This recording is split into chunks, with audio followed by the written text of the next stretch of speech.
Authorized police records. Factual video evidence. Raw enforcement. This is Bodycam incident reports. Sir, step away from the vehicle, now. I'm on my own property. My hands are empty. You match a burglary suspect. Do not argue with me. Then name the crime, or lower your voice. I don't need permission to detain you. Yes, you do. And this moment will follow you forever. The scream shattered the peace of a perfect Saturday afternoon. Marcus Thorne didn't flinch. He didn't drop the hose in a panic, and he didn't raise his hands in a way that suggested guilt. Instead, he slowly set the nozzle down on the concrete driveway, ensuring the water flow was cut off, and turned to face the voice with the deliberate, terrifying calmness of a man who had stared down death in the Hindu Kush and the Euphrates River Valley. "I'm standing right here," Marcus said, his voice a low rumble steady as a heartbeat. "My hands are empty. I am not a threat. I said get your hands up, step away from the car." Officer Kyle Braden was vibrating with adrenaline. He was 27 years old, 5 years on the force, and he held his service weapon at the low ready, his finger indexing the frame but itching to slide into the trigger guard. He saw a threat. He saw a large black man in a tank top and cargo shorts standing next to a pristine cherry-red 1969 Chevelle SS in a driveway where in Braden's mind he didn't belong. "Officer," Marcus said, planting his feet shoulder-width apart, his posture shifting instinctively into a modified position of attention. "I am standing on my own property. I am washing my own vehicle. You are currently aiming a loaded weapon at a retired United States Army infantryman. You are making a mistake that you will not be able to undo. I don't care who you are. Back up, interlace your fingers behind your head," Braden yelled, his voice cracking slightly. He was losing control of the situation before it had even really begun, but his training, or perhaps his lack of it, told him that volume and aggression were the only ways to regain dominance. The man standing by the Chevelle was not panicking. He wasn't crying. He wasn't begging for his life. Marcus Thorne was 54 years old. He had spent 26 of those years wearing the uniform of his country. He had led platoons through ambushes that lasted for days. He had earned the Silver Star for valor when he pulled 3 wounded men out of a burning Bradley fighting vehicle under heavy machine gun fire. He knew what a dangerous man looked like, and he knew what a scared boy looked like. Officer Braden was a scared boy with a gun. Before we go any further into this harrowing encounter, I need you to take a second. Pause and look at the situation. A man washing his car in broad daylight. An officer with a gun drawn. Drop a comment right now. Have you ever had a weapon pointed at you by someone who was supposed to protect you? Tell me where you're watching from, city, state, country. And if you believe that patriotism means holding our public servants accountable, smash that subscribe button. This story is about to expose a level of incompetence and bias that will make your blood boil. You need to see how this ends. 2. Marcus watched the officer's eyes. They were wide, darting left and right. Tunnel vision. He's not processing information, Marcus thought. He's reacting to a script in his head. "Officer," Marcus tried again, lowering his volume to force the younger man to listen. "My name is Marcus Thorne. I own this home. The deed is on file at the county clerk's office. The registration for this vehicle is in the glove box and the keys are in my right front pocket. If you holster your weapon and de-escalate, we can resolve this like civilized men." "Shut up, I'm asking the questions here." Braden advanced up the driveway, encroaching on the curtilage of the home. "We have reports of suspicious activity in the area. A burglary in progress involving a suspect matching your description, stripping a high-end vehicle." "Stripping a vehicle?" Marcus looked down at the bucket of soapy water and the microfiber mitt on the ground. "Does it look like I'm stripping this car, officer? I'm waxing the quarter panel? This is a restoration project I've been working on for 6 years. "That's exactly what a thief would say to buy time," Braden snapped. "Now, for the last time, get on your knees." Marcus stiffened. He had bad knees from the jumps at Fort Benning and the rucks in Afghanistan. He wasn't getting on his knees for anyone but God. "I will not get on my knees," Marcus stated clearly. "I have not committed a crime. I am not under arrest. I am asserting my right to stand on my own property. If you want to detain me, you need reasonable, articulable suspicion that a crime has been, is being, or is about to be committed. Washing a car while black is not a crime in the penal code." Braden's face flushed a deep, angry red. He wasn't used to suspects citing the penal code. He wasn't used to suspects who didn't cower. This man's confidence felt like an insult to Braden's authority. It felt like resistance, and in Braden's world, resistance had to be crushed. "You're resisting," Braden shouted, holstering his gun, but immediately reaching for his taser. "You are failing to comply with a lawful order. An unlawful order requires no compliance," Marcus retorted, his eyes locking onto Braden's. "And if you deploy that taser on a man with a pacemaker condition, which I have due to service-connected injuries, you will be liable for excessive force and potential manslaughter. Do you want to take that gamble, son?" The word son hung in the air like a slap.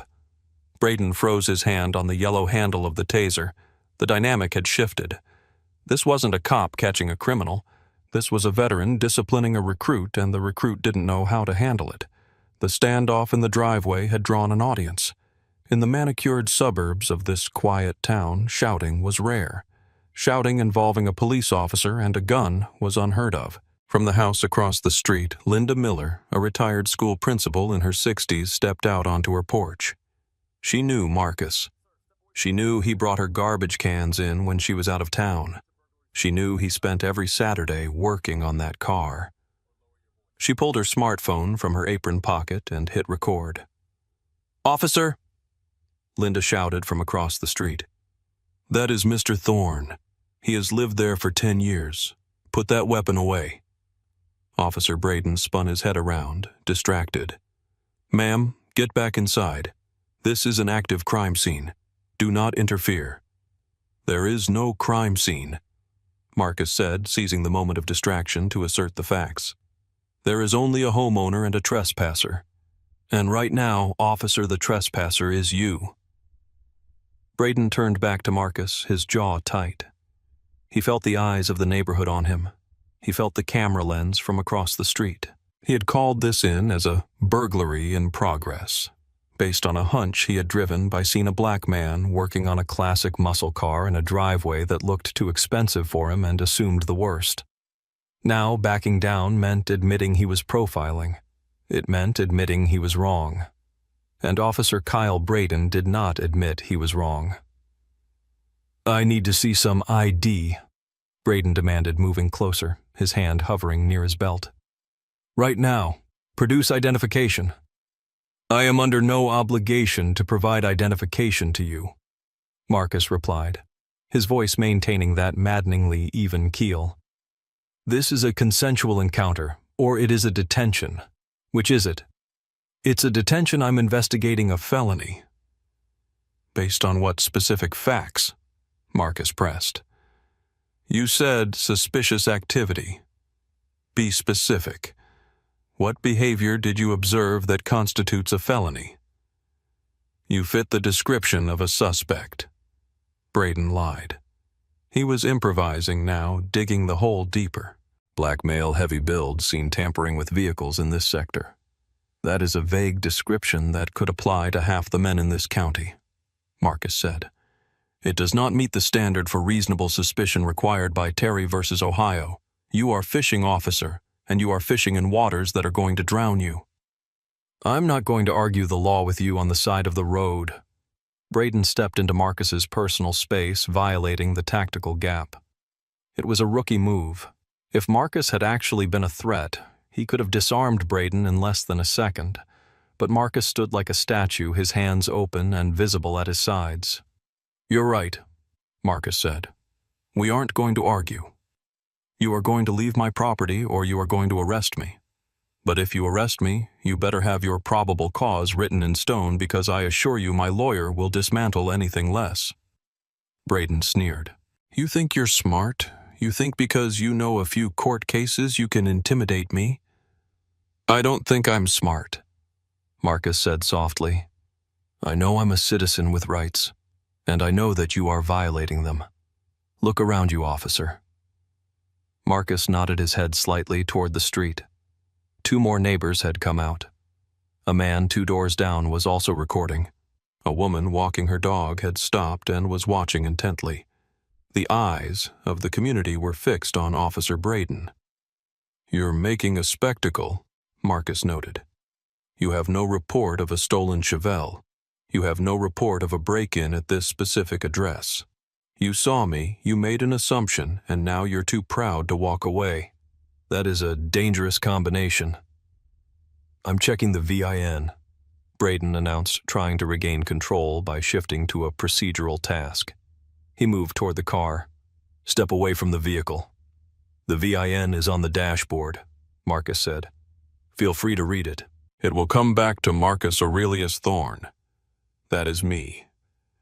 Braden leaned over the hood of the polished car, his utility belt scraping against the fender.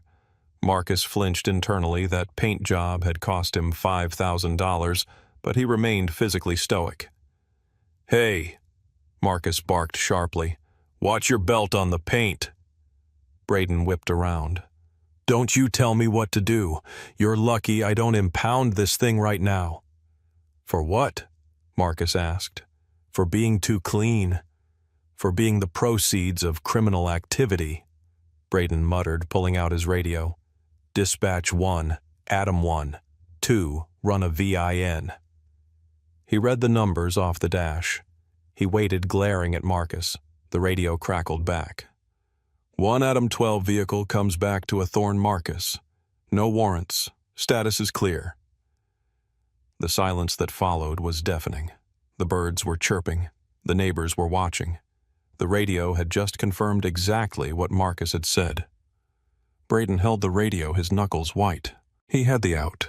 He could have said, "Apologies, sir, just doing my job," and walked away. It would have been humiliating, but it would have been over. But Braden looked at Marcus's face, a face that held no fear, only judgment. He looked at the neighbors recording him. He felt the heat of the shame rising in his neck. He couldn't leave, not like this. He needed a win. He needed to prove that his authority was absolute. That doesn't prove you're Marcus Thorne, Braden said, a malicious glint entering his eyes. You could have stolen the keys. You could have stolen the wallet with the ID. Until I verify your identity, you're still a suspect. Marcus shifted his weight. He didn't move his feet, but his upper body settled into a slightly more rigid posture. His hands clasped loosely behind his back parade rest. It was a habit ingrained in him since basic training in 1988. It was the stance of a soldier waiting for orders, a sign of discipline and patience. But to Officer Braden, whose training had been a mix of aggressive warrior cop seminars and panicked simulations, it looked different. "Stop doing that," Braden shouted, his hand dropping to his baton. "Stop doing what?" Marcus asked calmly. "You're blading your body. You're hiding your hands. Those are pre-assault indicators." Braden recited the terms he'd learned in the academy, like magic spells that justified escalation. "Show me your hands. Keep them out front." Marcus slowly brought his hands from behind his back to his sides, palms open. "I was standing at parade rest, officer. It is a military position of attention. I am a veteran. I am not blading. I am waiting for you to finish your investigation so I can go back to my Saturday." "You're being belligerent," Braden spat. "You're trying to confuse the situation with all this talk. I told you I need to verify your identity." "And I told you," Marcus countered. "The keys are in my pocket. If I press the button, the car unlocks. If I press the other button, the alarm sounds. A thief might have the keys, but would a thief offer to demonstrate the alarm in front of a police officer? Use your logic, son." "Don't call me son!" Braden screamed. He was unraveling. The logic was sound, and that was the problem. The suspect was making more sense than the officer. "You're refusing to identify yourself during a lawful detention. That is obstruction." "It is not obstruction to refuse a request that lacks legal standing," Marcus said, his voice dropping an octave, becoming gravelly and serious. "But I can see you aren't going to let this go. You need a win. You need to put me in handcuffs to feel like a man today. That's it. Braden snapped. He keyed his radio. Dispatch, I have a non-compliant subject. Requesting backup. You're calling backup for a man washing his car. Marcus shook his head, a look of profound disappointment crossing his face. What a waste of taxpayer money. I'm giving you one last chance, Braden said, stepping forward, unclipped his handcuffs from his belt. The metallic rattle of the cuffs was a sound Marcus knew well. He had used them on insurgents, on terrorists. He never thought they would be used on him in his own driveway. Turn around. Place your hands behind your back. You are under arrest. For what crime? Marcus asked, not moving. Obstruction of justice, disorderly conduct, and resisting arrest. I can't resist an arrest that hasn't happened yet, Marcus pointed out. And I can't be arrested for obstruction if there was no underlying crime to obstruct. But you aren't listening. Turn around. Braden lunged forward, grabbing Marcus's left wrist. It was a clumsy grab. If this had been a combat situation, Marcus could have broken the boy's arm in 3 places before Braden realized what happened. Marcus's muscle memory flared the instinct to trap the limb pivot and strike, but his mind, sharpened by years of discipline, overrode the instinct. If I fight, I die, Marcus thought. He will shoot me and claim I went for his gun. I have to lose this battle to win the war. Marcus relaxed his muscles. He allowed the young officer to twist his arm behind his back. He didn't pull away. He didn't stiffen. I am complying, Marcus said loudly for the benefit of the neighbors' cameras. I am not resisting. I am allowing you to handcuff me. Do you hear me? Officer, I am submitting. Stop fighting me. Braden grunted, struggling with Marcus's sheer size. Marcus wasn't fighting. He was just big.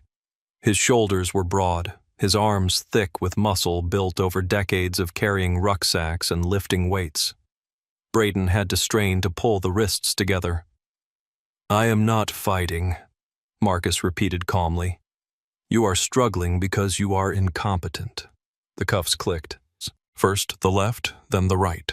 The metal bit into the skin. Braden ratcheted them tight, too tight. You're hurting me, Marcus said. Check for spacing. That is standard procedure. Shut up, Braden panted. He shoved Marcus forward against the pristine red paint of the Chevelle. Marcus winced, not for himself, but for the car. You're in custody now. Now we'll see who's smart. From across the street, Linda was screaming. He lives there. You idiot. He lives there. Back up! Braden yelled at the neighbors, pulling his baton out, now brandishing it like a sword. Everyone stay back or you'll all be arrested for interference. He patted Marcus down roughly, reaching into the front pocket. He pulled out the keys. He pulled out the wallet. There, Braden said, holding up the wallet triumphantly. Was that so hard? Now we're going to see who you really are. He didn't open the wallet yet. He shoved it into his own pocket, grabbed Marcus by the arm, and began dragging him toward the patrol car. Officer, Marcus said, his voice low and deadly serious. You have just crossed the Rubicon. You have arrested a disabled veteran on his own property without probable cause. You have ignored exculpatory evidence. You have used excessive force. I hope you saved your money, son, because you are going to need a very good lawyer. The walk to the patrol car was only 50 feet, but it felt like a mile. Braden marched Marcus down the driveway past the beautiful rose bushes Marcus's wife had planted before she passed past the American flag hanging proudly by the front door. The irony was bitter on Marcus's tongue. He had fought for that flag. He had bled for it. And now a man wearing a badge authorized by that flag was treating him like an enemy combatant. The neighbors were shouting now, a chorus of outrage. This is shameful. We have you on video, officer. Let him go. Braden ignored them, or tried to. His face was pale sweat beading on his forehead despite the mild weather. He opened the back door of the cruiser and pushed Marcus's head down. "Watch your head." Braden muttered a robotic adherence to protocol that felt ludicrous given the circumstances. Marcus slid into the hard plastic seat. The space was cramped. The handcuffs dug into his lumbar spine. He had shrapnel embedded near his L4 vertebrae from an IED blast in 2004. The pressure from the cuffs and the hard seat sent shooting pains down his legs. Marcus gritted his teeth but made no sound. He would not give this boy the satisfaction of hearing him groan. Braden slammed the door.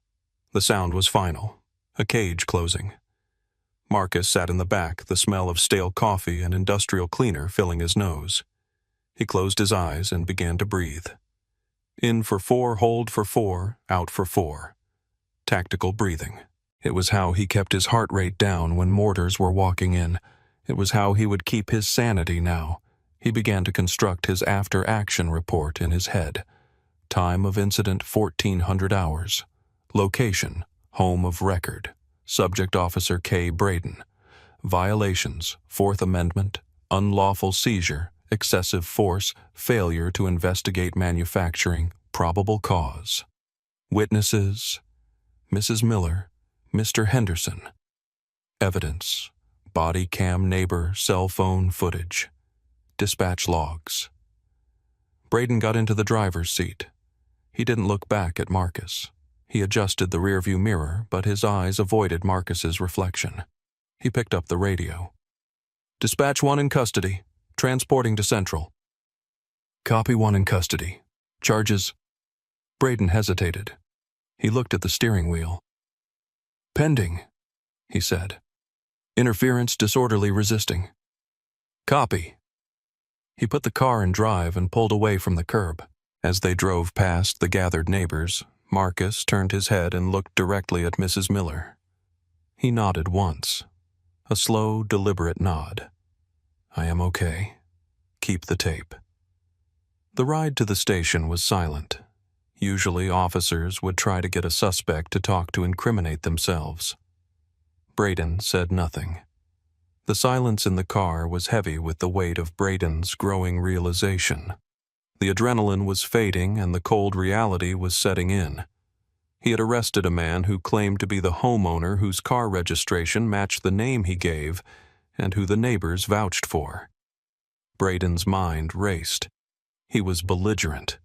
He wouldn't show ID. That's obstruction. I have to stick to that. He was aggressive. He bladed his body. I feared for my safety. He rehearsed the lies he would write in his report. If he wrote it well enough, if he used the right buzzwords, officer safety, furtive movements, high crime area, the sergeant would sign off on it.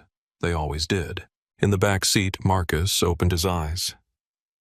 "You're nervous," he stated. It wasn't a question.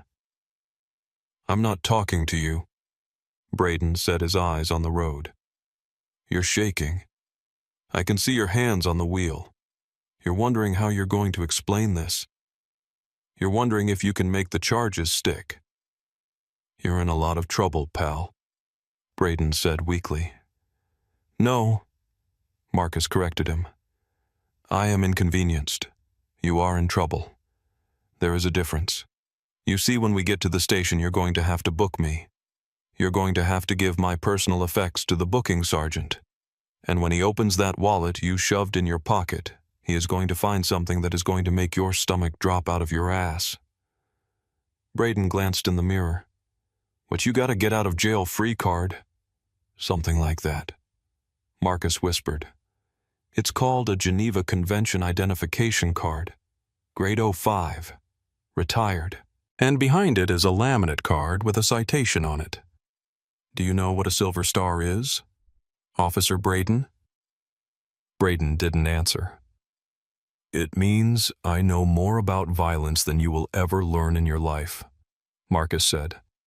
"And it means I know more about discipline. You lack both." The cruiser pulled into the precinct sally port. The heavy metal gate rolled down behind them, sealing them inside. Braden turned off the engine. He took a deep breath, steeling himself. He had to see this through. He got out and opened the back door. "Let's go. Watch your step." Marcus climbed out, his legs stiff. Braden grabbed his arm again, marching him toward the heavy steel door of the intake room. Inside, the air was cool and smelled of bleach. "Face the wall," Braden ordered. Marcus faced the wall. He heard the door buzz open. They walked into the booking area. Behind the high desk sat Sergeant Frank Kowalski. He was 58 years old, a Vietnam-era Marine who had transitioned to policing in the 90s. He had gray hair cut high and tight and reading glasses perched on the end of his nose. He looked up as Braden wrestled Marcus toward the bench. "What do we got, Braden?" Kowalski asked, his voice gravelly and tired. "Disorderly obstruction resisting," Braden recited. Subject was belligerent, refused to identify, suspected auto theft, but, we're still clearing that. Kowalski looked at Marcus. He saw the size of him. He saw the way Marcus stood, feet apart, back straight, chin up. He saw the gray in Marcus's beard and the calm intelligence in his eyes. "Auto theft?" Kowalski asked, raising an eyebrow. "He looks like he's dressed for a barbecue, not a chop shop."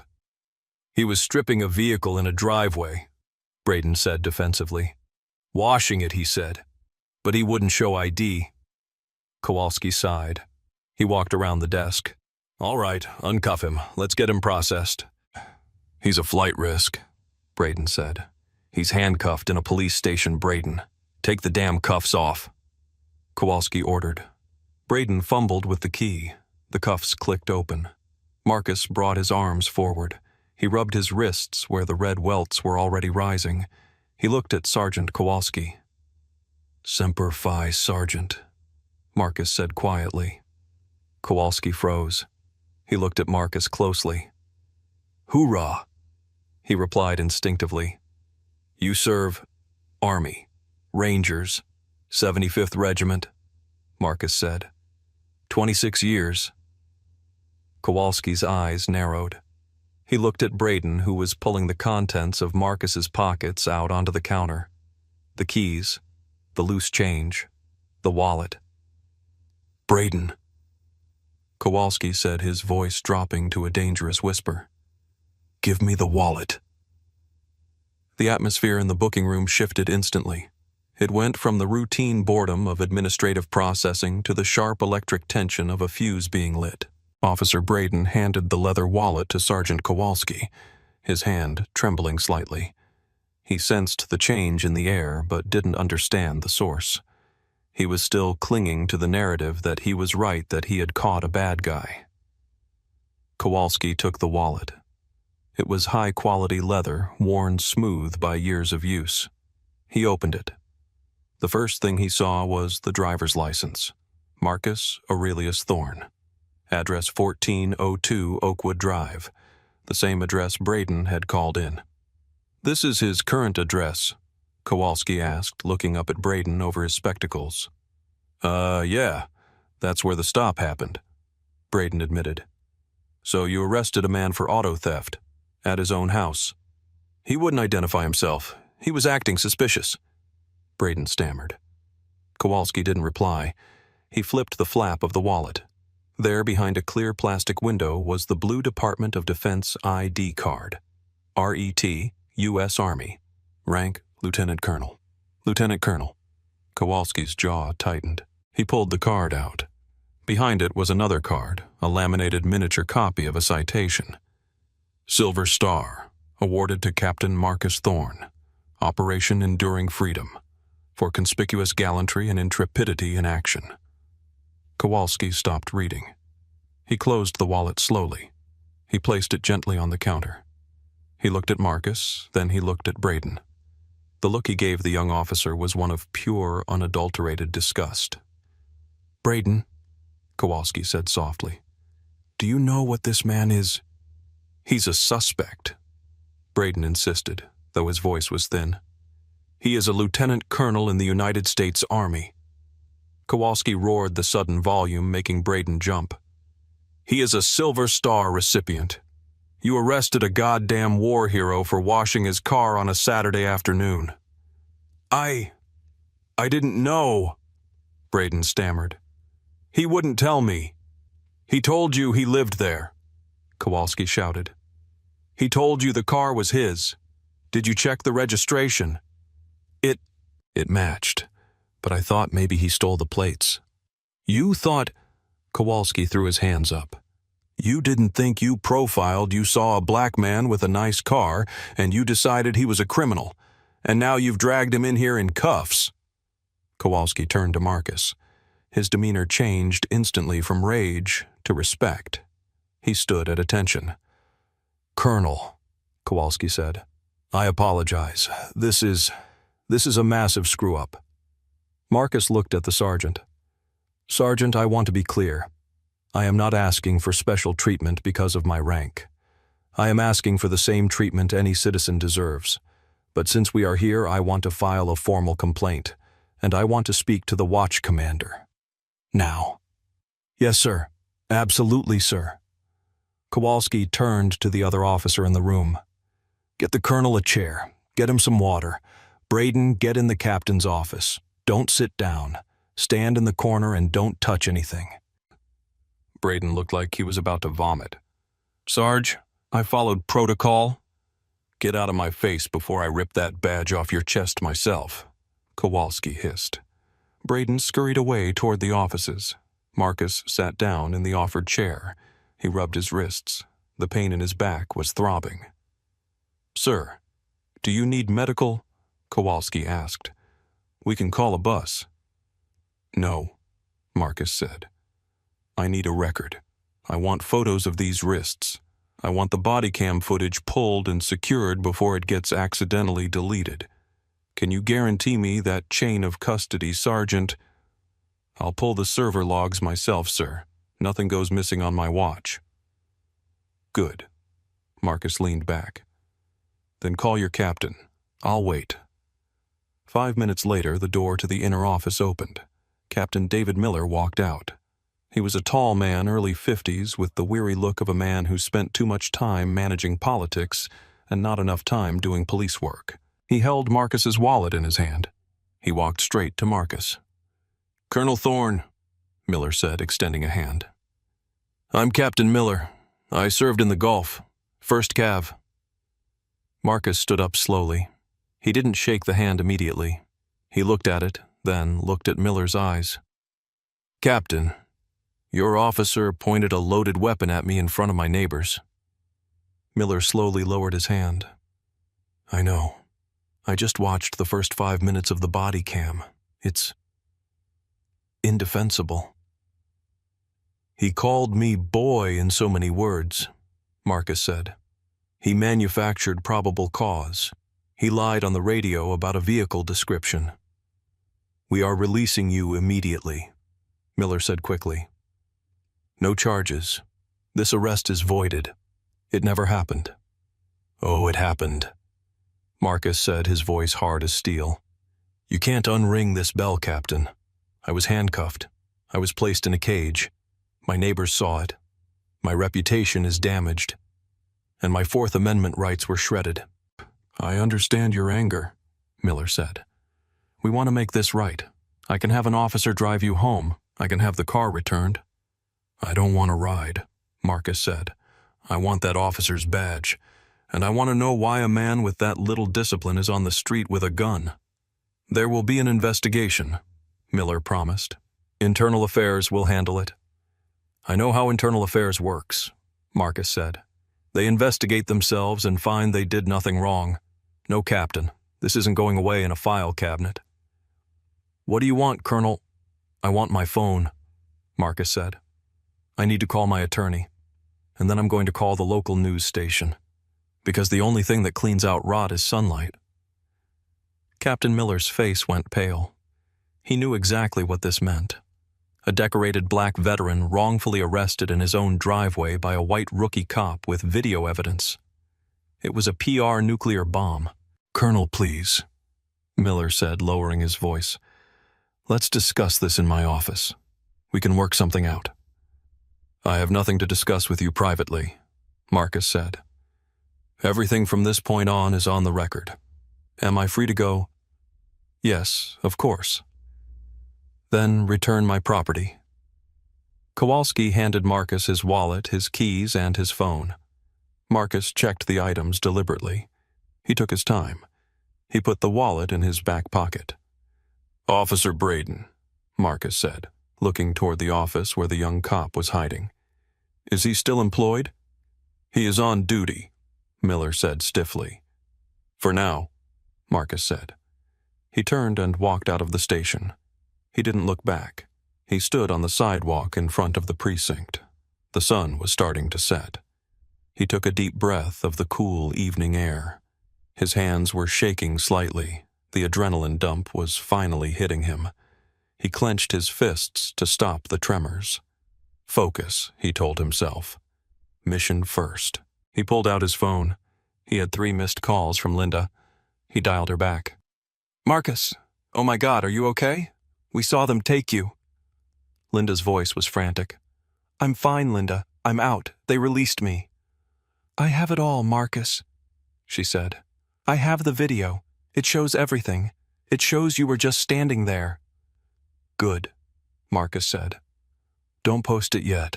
Send it to me. And Linda, thank you." "Are you coming home?" "Not yet. I have a stop to make."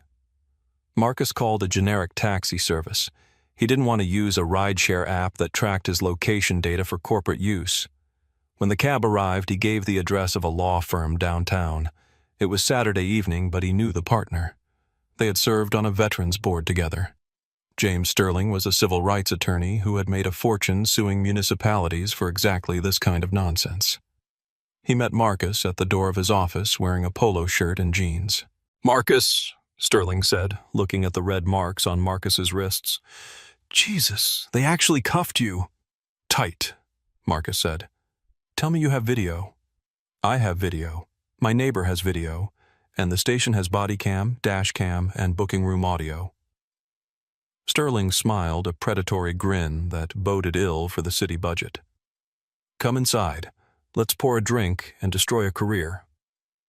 They spent the next 3 hours drafting the initial notice of claim. Sterling watched the video Linda had sent. He watched it 3 times.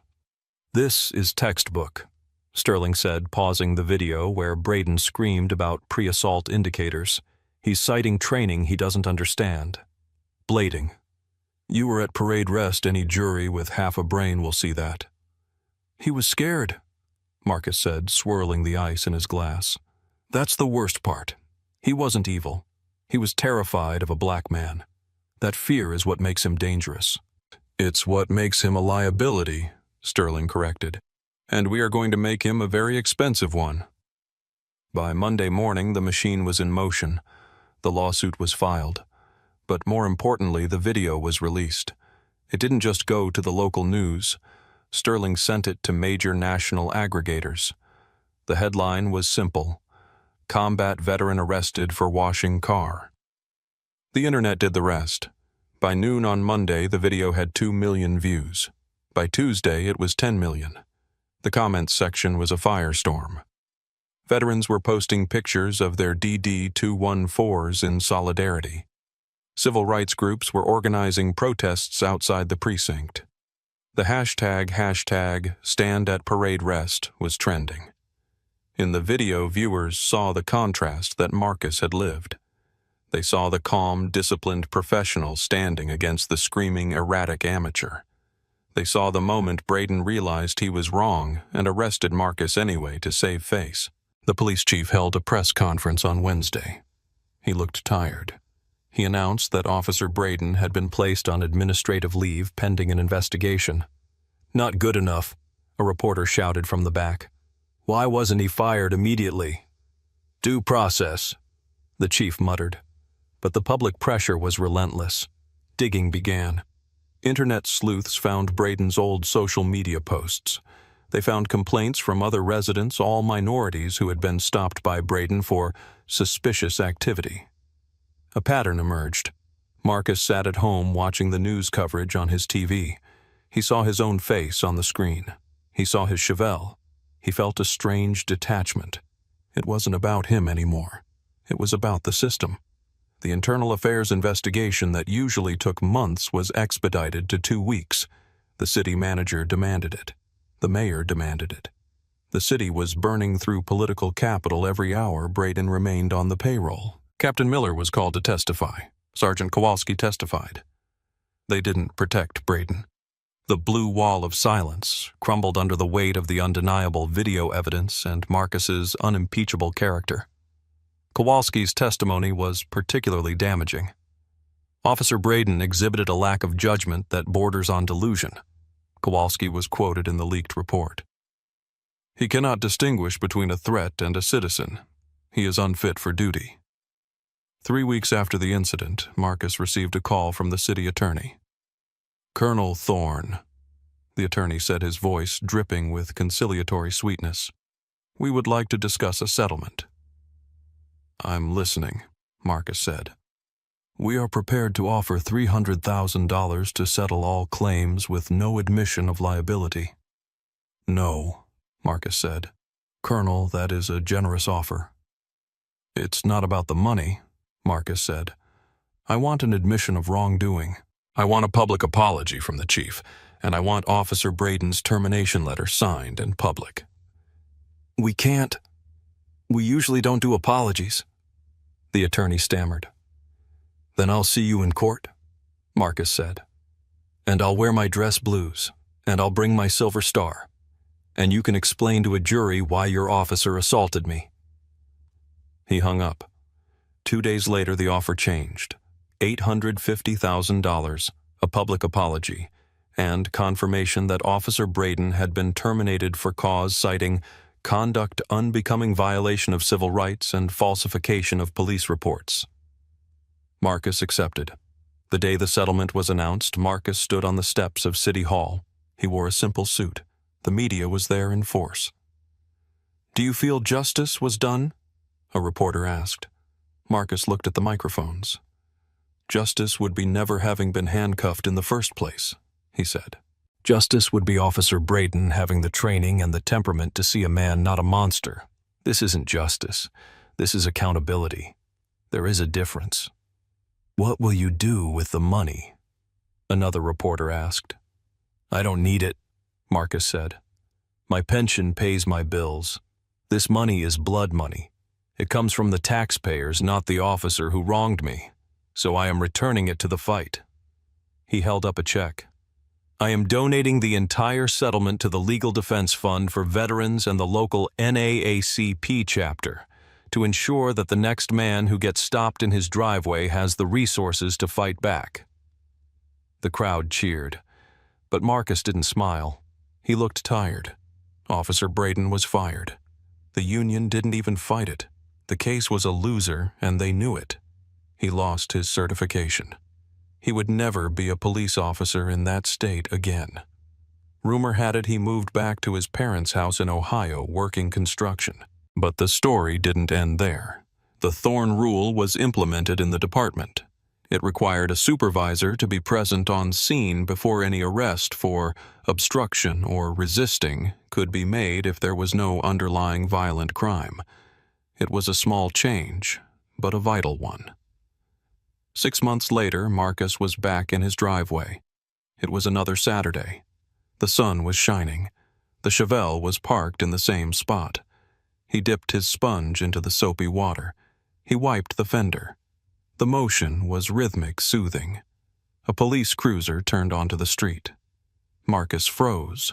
His heart hammered against his ribs, a physiological reaction he couldn't control despite his training.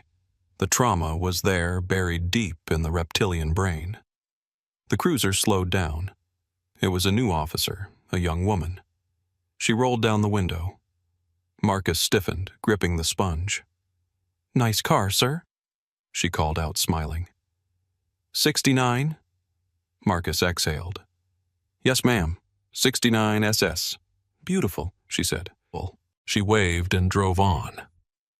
Marcus watched her go. He watched the car disappear around the bend. He looked at his hands. They were trembling again. He realized then that something had been taken from him that the $850,000 couldn't buy back. The peace, the sense of safety in his own sanctuary. It was gone. He was a combat veteran who had survived wars abroad only to find that the battlefield had followed him home. He went back to washing the car, but he kept looking over his shoulder. This story matters because Marcus Thorne did everything right. He served his country. He bought a home. He followed the law. He remained calm, and it still wasn't enough to protect him from the bias of a man with a badge. It makes you wonder, doesn't it? If a lieutenant colonel with a silver star isn't safe in his own driveway, who is, if the right way to behave doesn't save you, what will? We tell these stories not to make you hate the police, but to make you demand better from them, because authority without accountability is just tyranny with a badge. Thanks for reading this story. It's a hard one, but it's a necessary one. What would you have done in Marcus's place? Would you have been able to stay that calm? Drop a comment below with your thoughts. And if you believe in justice for our veterans and accountability for our officers, share this story. Let's keep the light on. Let's keep the... This concludes our analysis. For ongoing access to verified footage, please like and subscribe. Thank you for following Bodycam Incident Reports.